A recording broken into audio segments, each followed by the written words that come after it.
मुंबई की बारिश नई उम्मीद। मुंबई की झुग्गियों में रहने वाला राम और उसकी पत्नी सीता रोज दिहाड़ी मजदूरी करके गुजारा करते थे। सुबह जल्दी उठकर दोनों काम पर जाते और शाम को थके हारे एक छोटी सी झोपड़ी में लौट आते।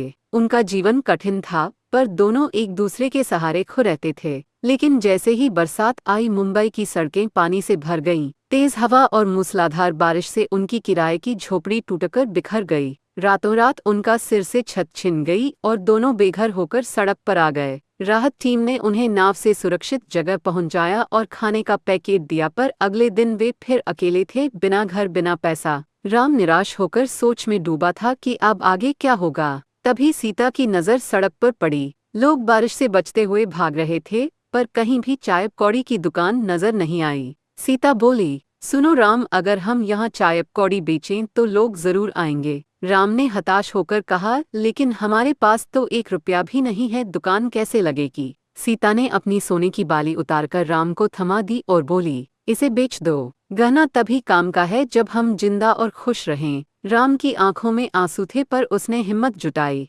बाली बेचकर वो थोड़े पैसे लाया और उसी से चाय पकौड़ी का सामान खरीदा। उसी शाम उन्होंने सड़क किनारे एक छोटा ठेला लगाया। बारिश में भीगे लोग गर्मागर्म चाय और पकौड़ी खाने रुकने लगे।